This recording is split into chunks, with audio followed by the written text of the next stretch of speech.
வணக்கம். மீண்டும் மணி பேச்சில் உங்களாம் சந்திப்பதில் எனக்கு மிக்க மகிழ்ச்சி. இன்னைக்கு சனிக்கிழமை உங்கள் கேள்விக்கெல்லாம் பதில் சொல்லணும். விஷ்ணு வந்திருக்கார், உங்கள் கேள்விக்கு பதில் சொல்லுவார். வணக்கம் சார். வணக்கம் நேர்களே. நேற்று முந்தின நாள் கோல்டில் வந்து ஒரு பெரிய பிரச்சனை நடந்திருந்தது. மும்பை போர்ட்டில் ஒரு 5 டன் கோல்டு மாட்டிட்டு வெளியில் வர்றதுல பெரிய ப்ராப்ளம் இருந்தது. அதனால் கோல்டு ரேட் ஏறிடுமோ அப்படிங்கிற ஒரு பயம் இருந்தது. அதை தாண்டி இனிமேல் கோல்டு வாங்கலாமா வேண்டாமா அப்படிங்கிற மாதிரியான பயம் தரக்கூடிய நியூஸ் எல்லாம் கூட வந்திருக்கு. ஸோ இனிமேல் கோல்டு வாங்கலாமா, கோல்டு பீஸ் வாங்கலாமா, கோல்டு வாங்கலாமா, இந்த சந்தேகங்கள்லாம் நிறையா இருக்குது. அதை ஆனந்த் சார் கேட்டு தெரிஞ்சுக்கலாம் வாங்க. வணக்கம் சார். வணக்கம். முதல் கேள்வி வந்து ஸ்ட்ரெயிட் ஆஃப் ஹார்மஸை ரீஓப்பன் பண்ணிட்டாங்க, பிரச்சனை முடிஞ்சிருச்சு அப்படின்னு சொல்லி எடுத்து வச்சிருந்தேன். ஆனால் இப்போ வர்றதுக்கு முன்னாடி ஒரு 2 மணி நேரத்துக்கு முன்னாடி ஒரு நியூஸ் வந்திருக்கு. Iran rolled back its decision to open strait of Hormuz.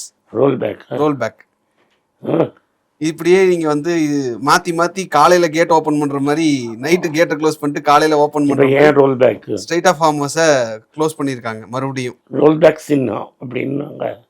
Yashwant சின்ஹாவுக்கு ஒரு பேர் உண்டு.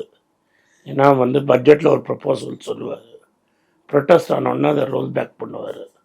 அதனால் அவர் பேர் ரோல் பேக் சின்னான்னு வச்சாங்க. அப்போ ஓகே, இது எதுக்கு இப்போ பண்ணியிருக்காங்கன்னா யூஎஸ் பிளாக்கேடு மட்டும் கண்டினியூ ஆகும், ஸ்ட்ரெயிட் ஆஃப் ஹார்மஸை மட்டும் நாங்கள் ஓப்பன் பண்ணுமா? மொத்தம் இது என்னாச்சுன்னா, ட்ரம்ப் என்ன சொன்னார், நாங்கள் இருக்கிற யுரேனியம் தான் நாங்கள் எடுத்துன்னு போயிடுவோம், அவன் ஒத்துன்னு இருக்கான், நாட் கோயிங் அவுட்னு சொல்லியிருக்காங்க. இப்போ நான் அதெல்லாம் கொடுக்குறதா இல்லைன்ட்டாங்க.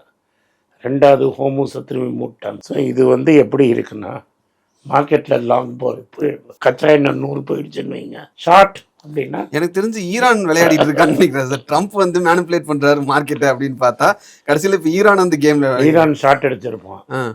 இப்போ எல்லாம் ஓகே 85 கவர் இன்னும் எல்லாம் கவர் பண்ணிட்டான். இப்போ திரும்பி லாங்கில் போய் ஹோமூஸை மூட்டான். ஆனால் ஹோமூஸை திறந்தாலும் கச்சா எண்ணெய் நாளைக்கே வராது. கச்சா எண்ணெய் வரத்துக்கு 3-4 வாரம் ஆகும். இந்தியாவை பொறுத்த வரைக்கும் ஏப்ரல் மாதம் கோயிந்தா, மார்ச்சும் கோயிந்தா, ஏப்ரலும் கோயிந்தா. குவார்டர் காலி, ஃபர்ஸ்ட் குவார்டர். ஒரு குவார்ட்டரில் 2 மாதம் காலி. இல்லை சார், இப்போது ஈரான் வந்து எப்படி அவங்களோட ஆர்மியை கட்டமைச்சாங்க அப்படின்னு ஒரு ஆர்டிகிள் படிச்சப்ப, ரொம்ப வருஷமா யூஎஸ் வந்து அந்த வார்ல எல்லாம் என்ன தப்பு பண்ணாங்க அப்படிங்கறத ஈரான் படிச்சாங்க, உட்காந்து உன்னிப்பா கவனிச்சு படிச்சதை கரெக்ட் பண்ணிட்டாங்க. இந்த வார பொறுத்த வரைக்கும் ட்ரம்ப் மார்க்கெட்டை மேனிபுலேட் பண்றாரு அப்படிங்கறத உலகமே பேச ஆரம்பிச்சனையும், அது எப்படி மேனிபுலேட் பண்றாரு, ஸ்ட்ரெயிட் ஆஃப் ஹார்மஸை ஓப்பன் பண்ணி க்ளோஸ் பண்றதுல தானே, நானும் கொஞ்சம் காசு சம்பாரிச்சுக்கிறேன்ற மாதிரி 2 பேரும் மாத்தி மாத்தி இப்ப பேசிட்டு இருக்காங்க. க்ரூட் ஆயில் நேற்று ஓப்பன் பண்றோம்னு சொன்னோன்னையும் அரௌண்ட் 7-8% விழுந்ததுங்க சார். இப்போ மறுபடியும் நாளைக்கு ஏறிடும். இன்னைக்கு சாட்டர்டே சண்டே. பட் இன்டர்நேஷனல் மார்க்கெட்டில் மண்டே காலத்தில் ஏறும். ஸ்பாட் ரேட் வந்து 125-130 இருக்கு. என்னை பொறுத்த வரைக்கும் இந்த வித்தையை 23ஆம் தேதி வரைக்கும் காட்டினான்னா 24ஆம் தேதி வரை ஏற்றணும் பெட்ரோல் டீசல் ப்ரைஸ். அப்படி இல்லை, பெங்காலில் செகண்டுக்கு வெயிட் பண்ணுறோன்னா 29th முடிஞ்சு 30th ஏப்ரல் ஏற்றிடுவாங்க. ஸோ எப்படி பார்த்தாலும் ஒரு 10-20 நாளில் பெட்ரோல், 15 நாளில் 2 வாரத்தில் பெட்ரோல் டீசல் ப்ரைஸ் என்ன ஆகும்? இந்த வாரம் கண்டினியூ ஆச்சுன்னா பெட்ரோல் டீசல் விலை ஏறும். அடுத்தது வந்து இந்த கோல்டு பீஸ்லைங்க சார், இந்த ஹெச்டிஎஃப்சி ஒரு நியூஸ் ஒன்று வந்தது இல்லைங்க சார், இந்த டெரிவேட்டிவ்ஸில் 50% போட்டுக்கலாம் அப்படின்னு. அது என்னதுங்க சார்? ஏன்னா கோல்ட் பீஸில், அதாவது நான் கோல்ட் பீஸ் ஒரு கோல்ட் பீ வாங்குறேன், 100 ரூபாய்க்கு வாங்குறேன் அப்படின்னா அந்த 100 ரூபாய்க்கு அவங்க பேக்கப் கோல்டு வச்சிருக்கணுன்றது தானுங்க சார் கணக்கு. ஏப்ரல் 1ஆம் தேதிக்கு முன்னாடி 100 ரூபா கோல்டு பீஸ் வாங்கினேன்னா 100 ரூபா கோல்டு பீஸ் வந்துட்டு இருக்கணும், கோல்டு அவங்க கிட்ட இருக்கணும். ஆமாம். இப்போ வந்து 50% கோல்டு என்ன ஆயிடுச்சுன்னா, அன்ஃபார்ச்சுனேட்லி கோல்டு ரொம்ப காஸ்ட்லி ஆயிடுச்சு. இம்போர்ட் பண்ணணும்னா டாலரில் காசு வைக்கணும். நம்மகிட்ட டாலர் பற்றாக்குறை. எப்படியெல்லாம் டாலரை காப்பாற்றுறோன்னு பார்த்துட்டு இருக்கோம். அதனால் என்ன பண்ணோம்னா, ஃபஸ்ட்டு வந்து லைசன்ஸ் எக்ஸ்பயர் பண்ண விட்டோம் எல்லா பேங்க்குக்கும். 8 ton 5 ton gold, 8 ton gold, 8 ton silver போர்ட்டில் வந்துருச்சு. பேங்க்கால் வாங்க முடியல. அப்புறம் அதில் வேற இது வந்துருச்சு, அக்ஷய திருத்தை. ஆமாம், நாளைக்கு ஷார்ட்டேஜ் ஆகிடுங்கிற பயத்தில் நேற்று ஈவினிங் திறந்து விட்டாங்க. அது எப்படின்னு இருந்துனாங்க சார்? அது இந்த ஓப்பன் பண்ணி விட்ட சினாரியோ எப்படி இருந்ததுன்னா, படத்தில் வந்து ஹீரோ அந்த பாம் டிக் டிக் டிக்னு போயிட்டே இருக்கும், ரெட் ஒயரா க்ரீன் ஒயரா, ரெட் ஒயரா க்ரீன் ஒயரா, அந்த லெவலுக்கு வந்து கரெக்டாக க்ரீன் ஒயரை கட் பண்ணிட்டாங்க. ரெட்டை தொட்டிருந்தாங்கன்னா கோல்டு ரேட் எகிரி இருக்கும். ரைட்டா? இப்போ என்ன பண்ணுறாங்கன்னா, இன்னும் இன்னோவேட்டிவாக 50% நீ கோல்டு வச்சுக்கலாம், 50% நீ ஃபியூச்சர்ஸ் மார்க்கெட்டில் வச்சுக்கலாம்.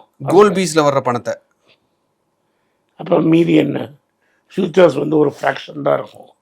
மீதி பணத்தை எடுத்து வச்சு நீ மங்காத்தா தான். அதனால தான் இப்போ வந்து கோல்டு இடிஎஃப்பை வாங்கறச்ச ரிஸ்க்கு உங்களுது. முன்னாடி கோல்டு இடிஎஃப்னா அவன் கோல்டு வாங்கி லாக்கரில் வைக்கணும். இப்போ என்ன சொல்கிறாங்க கவர்மெண்ட்டு, 50% கோல்டு வாங்கி வை, 50% ஃபியூச்சர்ஸில் வாங்கிட்டு மீதி காசை வச்சு மங்காத்தா அடிக்கணும். இப்போது நீங்கள் ட்ரேட் பண்ண வேண்டாம் அப்படின்னு நீங்கள் சொல்கிறீங்க. You don't trade, you don't advice trading. ஒன்று. ரெண்டாவது, ஆக்டிவ் மியூச்சுவல் ஃபண்ட் போக வேண்டாம்னு சொல்கிறதும் இந்த மங்காத்தா ஆடுற கேம் தான். அப்போது உங்களோட இதை நான் ஃபாலோ பண்ணேன்னா இனிமேல் நான் கோல்ட் பீஸ்லேயும் இன்வெஸ்ட் பண்ணக்கூடாது. கோல்ட் பீஸ் வேண்டாம். வேண்டாம். பாருங்க, எவன்னா டெரிவேட்டிவ்ல விளையாடுறான், எவன்னா ஃபுல் கேஷ் வச்சுருக்காங்க. ஃபுல் கேஷ் வச்சுருந்தா வச்சுக்கோங்க, இல்லாட்டா பெஸ்ட்டு தங்கமயில்மை ஒரு ஸ்கீமில் தான் பெஸ்ட்டு. அந்த அன்னைக்கு அவர் கோல்டு வாங்கிடுறாரு, 100 ரூபா போட்டு அன்னைக்கு கோல்டு வாங்கிடுறாரு. எண்ட் ஆஃப் தி இயர் நீ கோல்டாக மாற்றிக்கலாம். Correct sir. அது சீட்டு தான், நகை சீட்டு. நகை சீட்டுனா மாதத்துக்கு ஒரு வாட்டி, இது டெய்லி எப்போ வேணா நீ போட்டுக்கலாம். நீங்கள் சொல்கிறது டிஜி கோல்டு. டிஜி கோல்டு, டிஜி கோல்டில் வந்து பிரச்சனையாச்சுன்னா எங்ககிட்ட வராதேன்னு வேற செபி சொல்கிறாங்க. தங்கமயில் எனக்கு தெரியுங்க, நான் நம்புவேன்.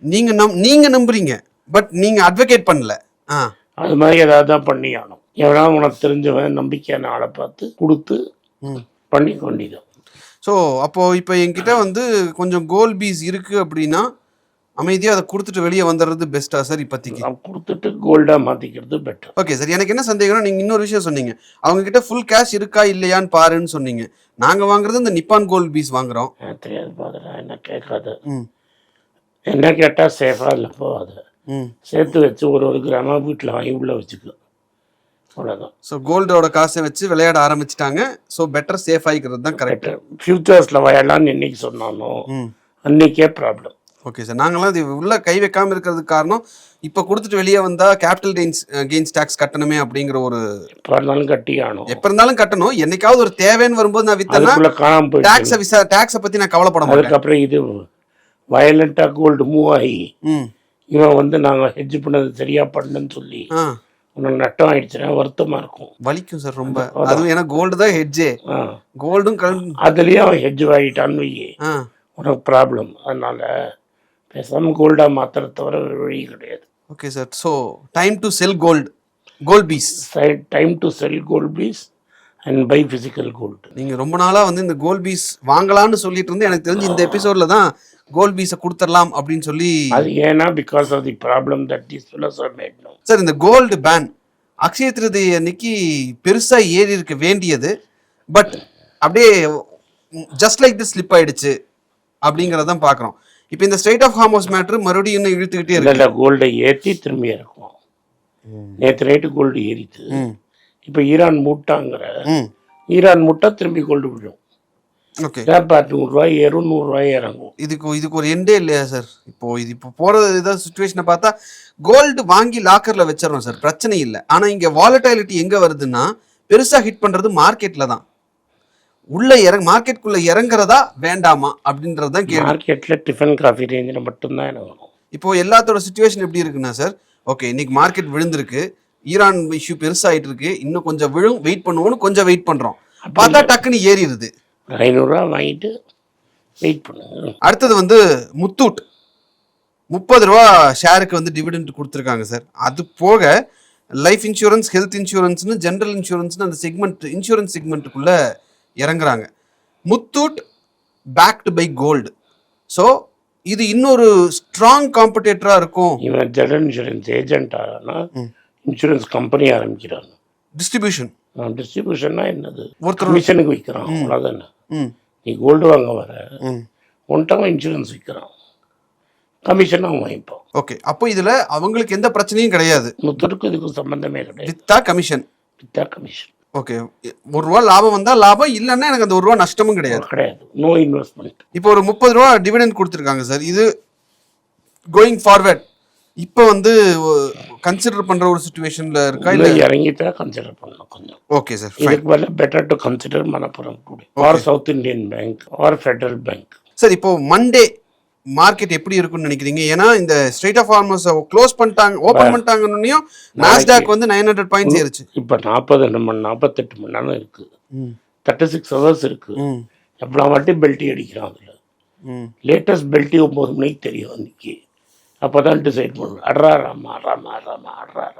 Right sir. இங்கே ட்ரம்ப் அடிப்பார், பெல்ட்டி அங்கே ஈரான் அடிக்கும். ஸோ ஸ்டாக் பேஸ்டு கொஸ்டின்ஸும் இருக்கு. பட் இன்னைக்கு கோல்டு தான் கர்ணம் தப்பினால் மரணம் அப்படின்ற சிச்சுவேஷனுக்கு போயிட்டு இந்தியாவை பொறுத்த வரைக்கும். அதனால நிறைய கேள்விகள் கோல்டு. ஏன்னா எல்லாரும் மோஸ்ட்லி இன்வெஸ்டட் இன் கோல்டுன்றதுனால இன்னைக்கு கேள்விகள். நாளைக்கு அவட எபிசோட்ஸ்ல உங்கள்கிட்ட ஸ்டாக்ஸ் பத்தி கேட்குறேன் சார். நன்றி சார். நன்றி. இந்த வீடியோ உங்களுக்கு பிடிச்சிருந்தா இந்த வீடியோ லைக் பண்ணுங்கள், எங்கள் சேனலை சப்ஸ்கிரைப் பண்ணுங்கள், பெல் நோட்டிஃபிகேஷன் தட்டுங்க. இந்த வீடியோ முடிஞ்சால் உங்கள் சொந்தக்காரங்களுக்கும் ஃப்ரெண்ட்ஸுக்கும் அனுப்புங்க, அவங்கள பார்க்க சொல்லுங்க. நன்றி, வணக்கம். எல்லாருக்கும் வணக்கம். எல்லாருக்கும் ஒரு இம்பார்ட்டன்ட் அறிவிப்பு. நான் யார்ட்டையுமே பணம் வாங்குறது கிடையாது. நான் யாரையும் டைரெக்டாக கன்சல்ட் பண்ணுறது கிடையாது. என் பேரை சொல்லி நிறைய ஸ்கேம் நடக்குது. டெலிகிராம் குரூப், வாட்ஸ்அப் குரூப்னு. எனக்கு இருக்கிற வாட்ஸ்அப் குரூப்லாம் சும்மா இன்ஃபர்மேஷனுக்கு மட்டும்தான். நான் செபி ரிஜிஸ்டர்ட் அட்வைசர் கிடையாது. நான் சேனல் நடத்துறது எஜுகேஷன் பர்பஸ். அதில் ப்ரைஸே பேச மாட்டேன். இதை வாங்கு அதை வித்துருன்னு சொல்லவும் மாட்டேன். என் பேரை சொல்லி பண்ணுறாங்கன்னா ஏமாந்துடாதீங்க.